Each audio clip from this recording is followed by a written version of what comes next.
On peut avoir une destinée sans voir clair dans cette destinée. Et je veux créer une nuance. On peut croire voir clair sans que ça ne soit clair.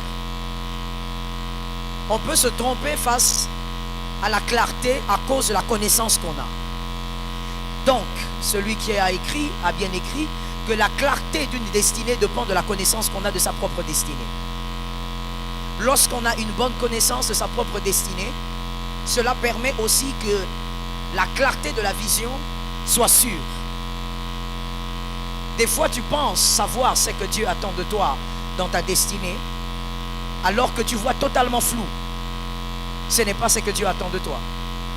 Des fois, tu penses avoir capté le message de Dieu pour 2024.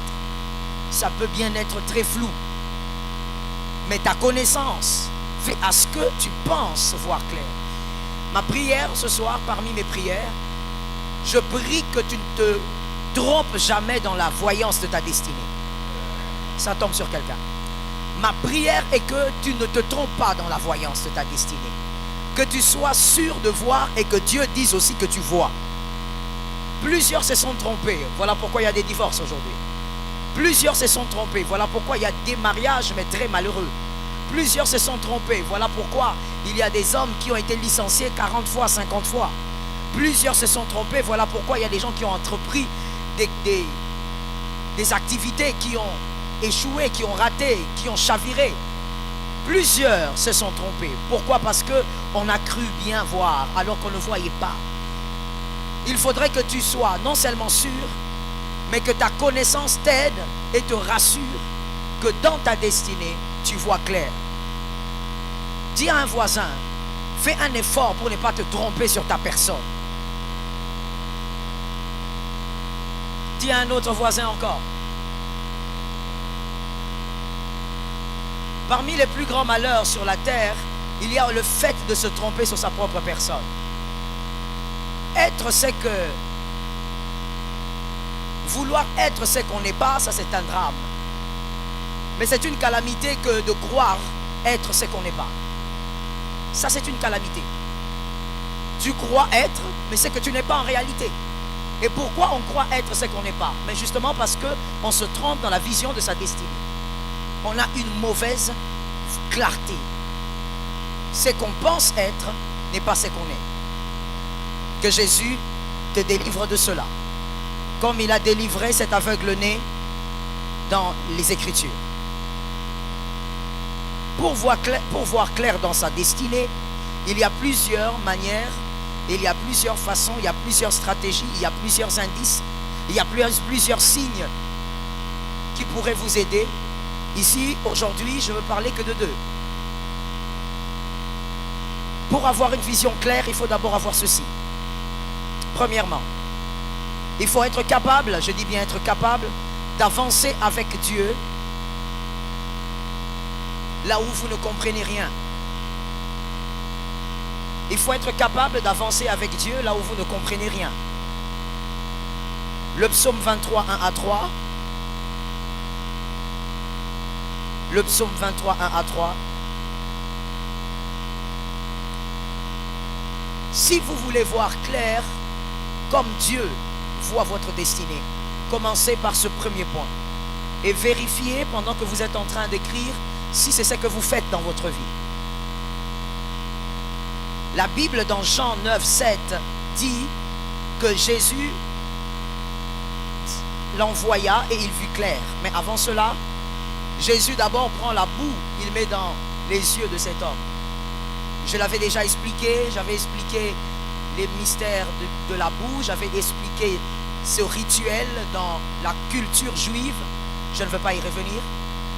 Jésus prend quelque chose de sale, il met sur les yeux de cet homme, et cet homme il ne sourcille pas, cet homme ne panique pas, cet homme ne revendique rien, alors que c'était la saleté sur ses yeux. Si tu veux voir clair dans ta destinée, tu dois être capable de faire confiance en Dieu là où tu ne comprends rien.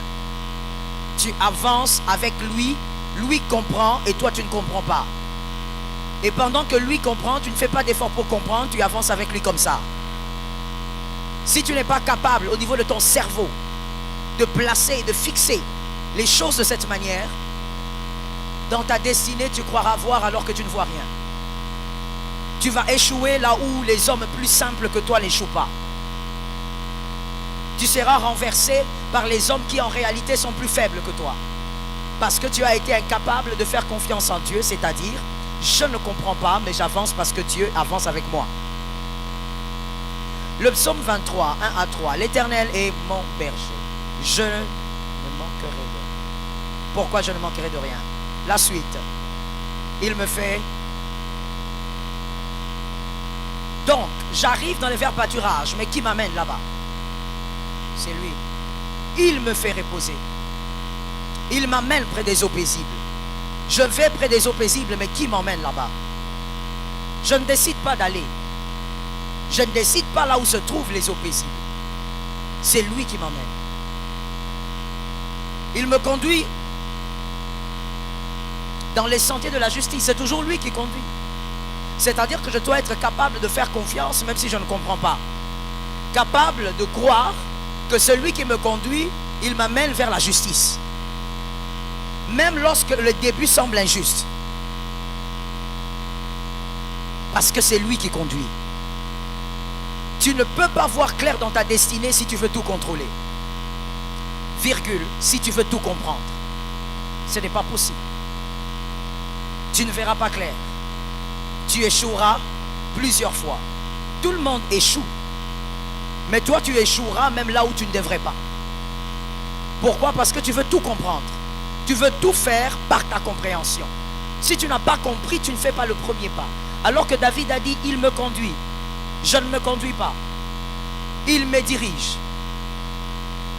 Dans le sentier de la justice, c'est lui qui me dirige. J'étais en train de dire, même quand ça semble injuste au début, ça finira par être le sentier de la justice. Ça tombe sur quelqu'un qui a compris. Et dans la vie des enfants de Dieu, pour ouvrir une parenthèse, il y a très souvent justement ce genre de couloir. Ça commence par une sorte d'injustice. Quand tu regardes la réalité, tu dis mais c'est injuste. Pourquoi ça arrive à moi?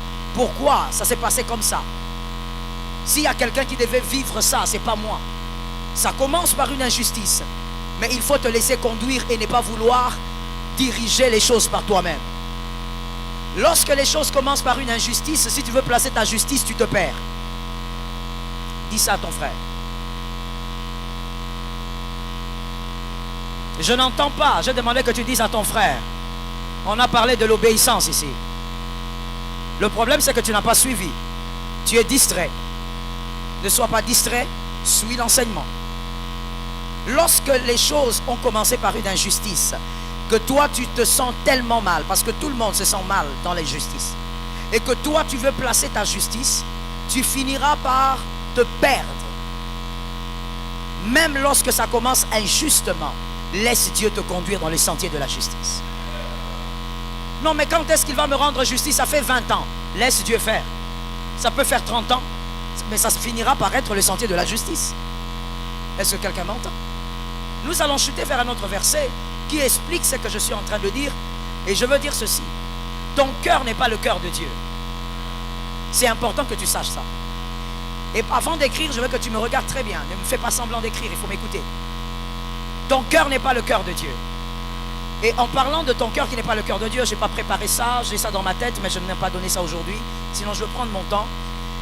Quand je dis que ton cœur n'est pas le cœur de Dieu, tu dois savoir que Dieu ne fera jamais les choses comme toi tu le comprends. Parmi les choses les plus simples que j'aime dire quand je parle du cœur de l'homme et du cœur de Dieu, Dieu n'est pas obligé de haïr la personne que toi tu es.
Est-ce que quelqu'un m'entend? Je disais, ce n'est que... Ne confonds pas le français et le Saint-Esprit. Tu sors ton français et tu crois que le Saint-Esprit est d'accord avec toi parce que tu as dit français. Non, je ne le supporte pas. Ce n'est que le français, ce n'est pas le Saint-Esprit. Tu n'as pas le droit de ne pas supporter quelqu'un. Toi, le Saint-Esprit te supporte. Et rien ne dit que tu es meilleur que la personne que tu ne supportes pas. Le cœur de Dieu n'est pas le cœur de l'homme. Il ne faut pas croire que parce que tu as un problème avec quelqu'un, que Dieu est un problème avec lui. Je veux même te choquer en te disant, lorsque tu as un problème avec quelqu'un, lorsque ton cœur souffre pour quelqu'un, ça veut dire négativement. Tu te sens mal quand tu la vois. Dieu a plus pitié de toi que l'autre. Parce que c'est ton cœur qui est malade. Dieu a pitié de ton cœur plutôt que celui que toi tu ne supportes pas. Alors que quelqu'un mette sa main droite sur sa poitrine et dit, Seigneur, guéris mon cœur qui est mauvais. Je ne t'ai pas entendu. Dis plus fort, Seigneur, guéris mon cœur qui est mauvais. Oui, il est mauvais, il a besoin d'une guérison. Ce verset dont je voulais parler, c'est Ésaïe 55, 8. Ésaïe 55, 8.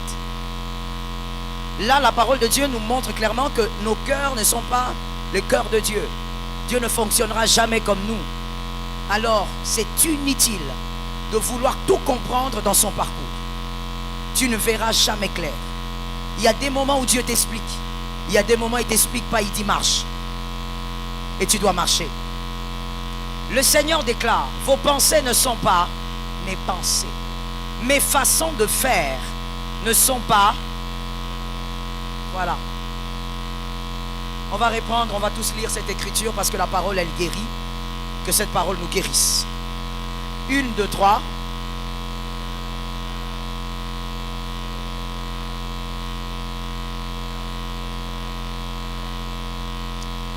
N'attendez pas que Dieu fasse comme vous voulez. Dans tous les domaines de la vie. Seigneur, j'attends ceci. N'attendez pas. Voilà pourquoi il y a des gens qui ne comprennent pas ça et beaucoup d'autres choses, qui disent, mais vous qui priez, pourquoi votre Dieu, depuis que vous avez commencé à prier pour le Congo, ça ne fait que s'empirer? Vous ne comprenez pas que Dieu ne va pas libérer le Congo comme nous les humains, nous voulons le faire. Non. Dieu va libérer le Congo comme lui pense libérer le Congo. Parce que au fait, c'est un peu avec les Juifs, un peu comme avec les Juifs.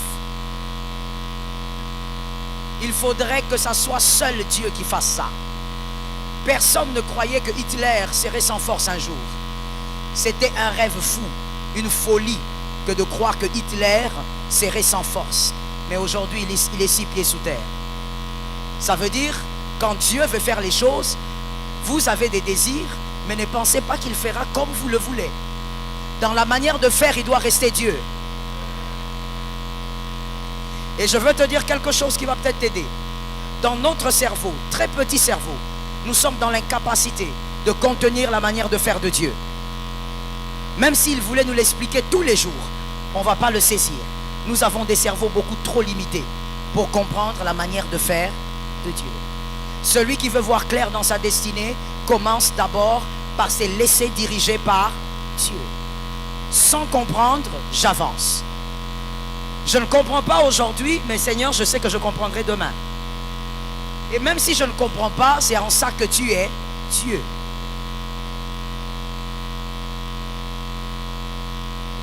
Par là, je suis en train de voir quelque chose que la Bible répète depuis Genèse jusqu'à Apocalypse. La Bible répète un mot, et ce mot est abandon. Abandon. S'abandonner. Celui qui ne peut pas s'abandonner auprès de Dieu ne peut pas avoir une destinée claire. Tu dois t'abandonner. La deuxième chose, pour vivre la clarté dans sa destinée,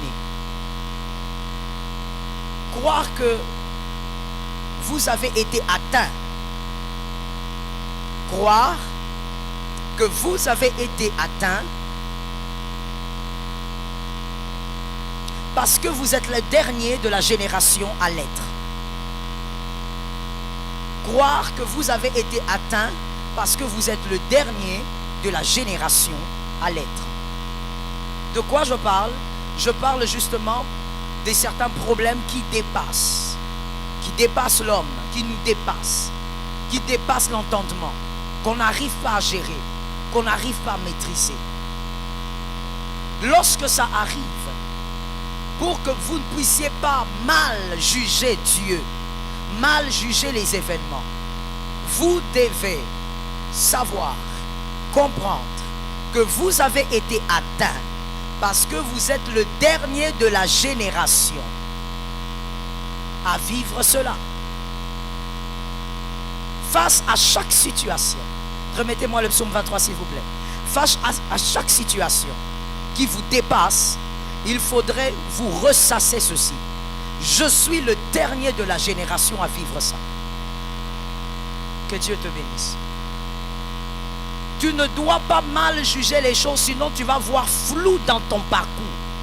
Là où Dieu veut t'élever, toi-même tu vas briser le système de Dieu.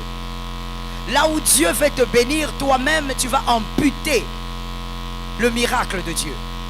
Lorsque une situation étrange vous arrive, et que c'est arrivé aux autres peut-être, ou même que ce n'est jamais arrivé aux autres, considérez que vous êtes le dernier de la génération à vivre ça. Il faut bien que quelqu'un vive cela pour que plus jamais il n'y ait d'aveugle-né dans la famille. Est-ce que quelqu'un m'entend? Mais celui qui doit le vivre, c'est celui qui fait confiance en Dieu et qui sait que ça s'arrête ici. Voici la différence pour celui qui dormait. Lorsque une bizarrerie vous arrive, vous ne devez pas dire le mal est tombé sur moi. Vous devez dire ça s'arrête. Vous devez dire la chose m'a atteint parce que je dois être la personne qui doit arrêter cette chose. Est-ce que quelqu'un m'entend? Ce genre de colère spirituelle, si tu ne l'as jamais vécu, mon frère, tu es un chrétien bonbon. Le chrétien bonbon, c'est celui qui vit en croyant que tout doit être sucré, et quand les choses deviennent amères, il reste à la maison, il se fatigue, il ne va pas à l'église et il commence à avoir des phrases diaboliques comme l'église c'est le cœur. Le chrétien bonbon ne comprend pas qu'il y a des choses qui doivent s'arrêter parce qu'il y a une révolte qui commence. Il y a des phrases dans la parole de Dieu, des versets comme le royaume des cieux est forcé. Ce sont les violents. Il y a des gens qui prennent ce verset pour, je ne sais pas, pour raconter n'importe quoi et tout. Mais en réalité, ce verset est attaché à des choses semblables. C'est-à-dire, il y a des choses que vous n'aurez que par la force. Si tu laisses ta chair te manipuler, tu vas mourir. Si j'utilise bien le mot mourir, hein, c'est pas au figuré. Si tu laisses les événements de la destinée te manipuler, tu vas mourir. Si tu interprètes mal les événements de ton parcours, tu vas mourir. Combien de morts? 3. Voilà ceux qui suivent l'enseignement. 3 morts. Les 3 morts ne doivent pas t'arriver. Pour que ça ne t'arrive pas, il y a des choses qu'il faut arrêter par violence. Tu comprends que ce qui m'est arrivé, ce n'est pas parce que je suis le plus malheureux de la famille, mais c'est parce que c'est moi qui dois finalement décimer cette affaire. Est-ce que quelqu'un m'entend bien? Tu dois changer ta manière de voir les problèmes, les difficultés, les impossibilités de ta vie. Si tu ne les vois pas autrement, tu ne tueras jamais l'ours et le lion. Est-ce que quelqu'un m'entend? David, il est oublié par son père, il est méprisé, négligé, rejeté, mais il s'occupe quand même du petit troupeau de son père. Quelqu'un a dit petit troupeau. Que Dieu te donne ce cœur. Une personne qui te rejette, qui t'humilie, qui ne veut même pas te voir, mais tu t'occupes quand même de son troupeau. Et même pas un grand troupeau, là où tu seras un grand chef. Non, non, non. Tu t'occupes de 4 têtes, 3 têtes de bêtes. Et tu es là, tu vis des grands dangers à cause d'un petit troupeau, de quelqu'un qui te néglige. Que l'Éternel te donne le cœur de celui qui sait supporter les coups de la vie. Je n'ai pas entendu. Tu dois savoir, mon frère, que dans la vie, ce ne sont pas... Je vais essayer de le dire sans trop choquer. Dans la vie, ce ne sont pas les bons parleurs, ce ne sont pas les personnes agitées qui réussissent. Dans la vie, ce sont les cœurs qui réussissent. C'est une affaire de cœur. Est-ce que quelqu'un m'entend? Une fois, j'étais en train de corriger l'un de mes fils. Il me disait, mais maman, je ne comprends plus rien. Pourquoi ma femme, elle ne comprend pas que moi, je suis un bon garçon? J'ai un bon cœur. Je lui ai dit, c'est quoi avoir un bon cœur? C'est quoi avoir un bon cœur? Non mais maman, ma femme, elle peut pas me reprocher de tout ce qu'elle me reproche. Des fois, j'ai des larmes aux yeux. Moi, j'ai un bon cœur. Je lui ai dit, tu sais pourquoi tu dis que tu as un bon cœur?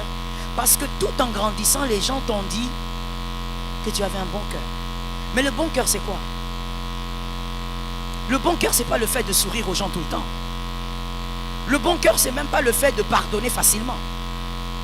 Le bon cœur, ça va au-delà de ça. Il y a beaucoup d'éléments qui présentent un bon cœur.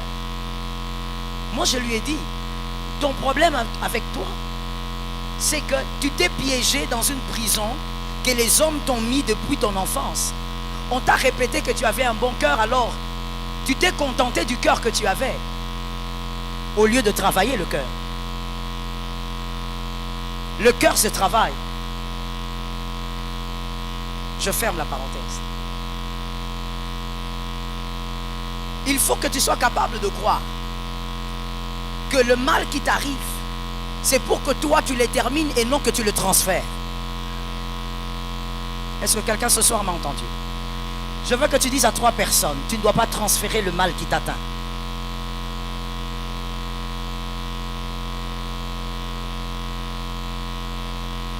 Ne transfère pas le mal qui t'atteint. Non, moi j'ai des problèmes, j'ai eu du mal à avoir du travail, j'ai fait 5 ans de chômage après ma licence. C'est parce que tu dois terminer ça. Ne transfère pas le mal qui t'atteint. Ça doit s'arrêter avec toi. Si tu as été atteint, c'est pour arrêter la situation. Non, moi j'ai souffert avec ma belle-mère. C'est parce que tu dois arrêter avec ça. Il faut que tu pries pour tes enfants de manière à ce qu'ils ne rencontrent pas ce genre de belle-mère. J'ai entendu 2 amens. Il y a des gens qui ne comprennent pas qu'ils doivent protéger les enfants. Les enfants présents comme à venir, on les protège. Non, mais moi j'ai tellement souffert, on ne m'a pas aimé, j'ai eu du mal à être aimé, même dans mon entourage. Mais justement, tu as été atteint pour arrêter ça. David a été atteint par l'humiliation, par le rabaissement, par le mépris, pour qu'aucun de ses fils ne vive l'humiliation. Et vous allez constater que malgré les bêtises des fils de David, parce que s'il y a une famille à bêtises, c'est la famille de David. C'est la plus grande famille dans la Bible et la famille la plus horrible. Mais vous allez constater que malgré leurs horreurs, il n'y a pas eu d'humiliation. Ce qu'il y a eu, ce sont les erreurs qu'ils ont récoltées à cause des erreurs de leur père. Et Dieu avait dit ça à David. Parce que tu as fait ça, voici ce que ton fils va faire. Il va coucher avec tes filles, avec tes concubines sous le toit. Et c'est ce que Absalom avait fait. Absalom a été rebelle envers David parce que David avait mal s'aimé. C'était le résultat de la désobéissance de David. Mais en dehors de ça, David n'a eu aucun fils qui a été humilié comme lui a été humilié. Là où David avait moisi, aucun fils n'avait moisi là-bas. Lorsque tu es devant Goliath, ne dis pas seulement ça s'arrête au nom de Jésus. Tu dois dire, cette douleur ne sera pas transférée. Ça tombe sur toi, je vois la foi là-bas. Le mal ne vous arrive pas parce que vous devez pleurer. Voilà pourquoi je vous ai toujours interdit de vous lamenter, de pleurnicher, de vous enfermer dans une chambre, de dire pourquoi moi, si je savais. Arrêtez un peu d'être dans le passé. J'étais en train de dire à un pasteur aujourd'hui qui était en train de m'envoyer certains éléments pour que je discerne par l'esprit.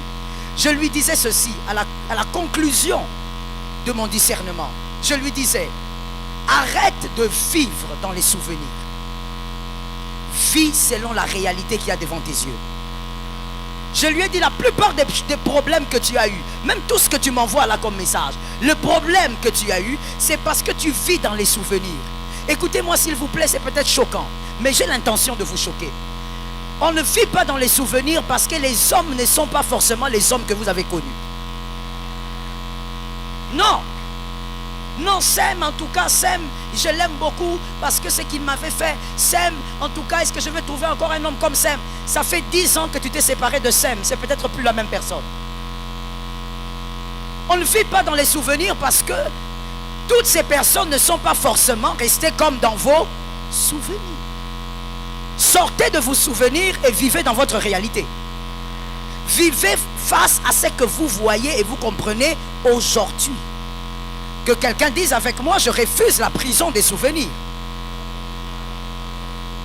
Voilà pourquoi il y a un monsieur, je ne sais même pas ce que je ferais, je compterai sur le Saint-Esprit pour réparer ça ou pour régler ce problème. Il y a un monsieur qui m'a vu la semaine passée et je devais même le voir cette semaine, je n'ai pas eu le temps. Ce monsieur, il est allé épouser, en fait, la famille avait choisi une femme pour lui. Déjà à l'âge de 40 ans, vous imaginez, la famille choisit une femme pour lui. Et puis au début c'était bien, au début il n'avait aucun problème avec cette fille, il la trouvait bien. Mais après une année, je pense, si je ne me trompe, ça a commencé à couaquer un peu. Il a décidé de se séparer avec elle. Et puis voilà maintenant comment lui réfléchit. Il dit, certainement que ça n'a pas marché parce que c'est ma mère qui m'a choisi cette fille. Même si c'est une personne bien, mais moi et elle, ça ne passe pas. Alors voici sa résolution. Que quelqu'un dise à son âme, au nom de Jésus, je ne ferai jamais des choses pareilles. Il va aggraver sa situation. Et comme on dit toujours, vous aggravez votre situation et ensuite vous cherchez les pasteurs. Et maintenant, nous, on doit jeûner pour des choses qu'on ne connaît même pas. Il aggrave sa situation. Il dit, je me rappelle de l'une de mes ex. Je donne un nom pour couvrir, Marie-Jeanne. Je me rappelle de Marie-Jeanne, elle était très bien. On avait passé des bons moments à l'université. On était bien ensemble. On collait bien, ça matchait. Je vais un peu chercher Marie-Jeanne. Et aujourd'hui, le monde est devenu tellement petit avec votre téléphone, n'est-ce pas? Alors, il tape, il trouve Marie-Jeanne. Et il trouve comment lui écrire. Il lui écrit, Marie-Jeanne qui est étonnée. Marie-Jeanne lui donne le numéro et puis il appelle. Marie-Jeanne qui lui dit, mais je suis célibataire. Comment ça? Tu es célibataire? Mais tu as combien maintenant? Tu n'as pas 42? Il a dit, oui, quelque chose par là, mais bon, ça va. Il dit, mais attends, il faut qu'on se voie. Il renoue avec Marie-Jeanne à cause des souvenirs. Cet homme décide d'épouser une femme à cause, quand il épouse cette fille, coutumièrement, il épouse la femme, et après, je ne sais pas, 6 mois ou même pas une année, moins d'une année, ça barde comme pas possible. Ça barde comme pas possible, et là, il devient agité, il commence à chercher tout le monde, il quitte Lubumbashi pour venir, il dit, je veux voir le pasteur Joël. Je lui dis, mon frère, quand il m'a raconté, j'ai dit, frère, tu as pris l'avion, tu es venu me voir, je suis contente. Mais la raison qui t'a poussé à prendre l'avion, c'est une raison façon. Toi, comment tu peux choisir une fille à cause des souvenirs? Est-ce que tu sais ce que 3 ans peuvent faire dans la vie de quelqu'un? Est-ce que tu sais comment une personne peut se métamorphoser dans une année? L'être humain est un mystère. Dieu lui-même regretta d'avoir créé l'homme. Vous avez déjà lu ce verset, non? Dieu lui-même, il dit, mais pourquoi j'ai créé l'homme? Dieu regrette. Le Dieu de toutes choses, hein? Le Dieu de toutes choses, il dit, pourquoi j'ai créé l'homme? Si Dieu regrette d'avoir créé l'homme, comment toi tu peux penser que l'homme de tes souvenirs est resté comme il était? La femme de tes souvenirs est restée comme elle était. Et le monsieur me dit, pasteur, le pire dans cette affaire, ce n'est pas qu'on a des problèmes, c'est qu'elle ne veut pas me quitter. Maman Lily, il y a femme et femme. Il y a femme et femme. Et là, je donne le conseil aux frères qui sont là. Que Dieu te soutienne si tu es célibataire. Mais je te dis, monsieur, il y a femme et femme. Il ne faut pas croire que tu vas rencontrer une fille comme ta petite ex là. Tu vas tomber sur une et tu vas t'étonner. Ça veut dire, elle, le nom de Sansu, ce n'est pas son nom. Il faut trouver mieux que ça. Elle s'est mariée que coutumièrement, mais elle ne veut pas lâcher. Elle a dit au gars, tu souffres pour rien. Le gars a pris l'avion, il est venu ici. Hein. En ce moment, il est ici. Il faut que je fasse un effort pour le recevoir. Sinon, il va partir. Elle envoie le message au gars. Le gars me transfère le message. Elle lui dit, tu es allé voir le pasteur. Vois le pasteur. Cause, mange, bois, tu me trouves. Moi-même, quand j'ai lu le message, j'ai senti la chair de poule à la colonne vertébrale. Moi-même, j'ai senti que ici, là, il y a un mal que je ne pourrais pas déboussoler. Ça veut dire que je ne pourrais pas déterrer. Non, non. Il y a femme et femme. Et puis elle a écrit ça en lingala, en français. Elle envoie en swahili aussi. Donc ça veut dire pour lui dire, si tu n'as pas compris en français, tu vas comprendre en swahili. Je regarde le gars. Ça veut dire, vous voyez le genre de causerie, vous parlez, mais comme on n'a pas beaucoup de temps, on va parler prochainement, on donne des conseils rapides, prochainement on va évoluer. Tu pries, vous dites Amen, mais le gars il ne quitte pas le bureau. Ça veut dire le gars il n'a pas envie de quitter le bureau. C'est comme s'il est perdu, c'est comme s'il a l'impression que s'il sort seulement du bureau, la fille va apparaître. Alors que la fille que les parents avaient choisie, c'était le mariage coutumier, civil et tout le reste. Mais quand il a décidé le divorce, la fille a dit ok, c'est bon, elle est partie. Hein. Mais celle-là, il n'y a que la coutume. Elle a dit tu me trouveras ici. Et puis ce qui m'a traumatisé, elle dit mange, bois. Ça veut dire avec le pasteur, mange, bois, tu me trouveras ici. Le péché de ce garçon, c'était quoi? Les souvenirs. On ne décide pas dans le présent avec les éléments du passé. Non. Il faut faire attention. Quel type d'éléments vous prenez pour décider dans le présent? Le souvenir peut être un piège. J'ai dit à une personne, Jean 9,3. Jean 9,3. Donnez-nous ce verset, on va le lire à haute voix et on prie. Jean 9,3. Nous lisons cette écriture.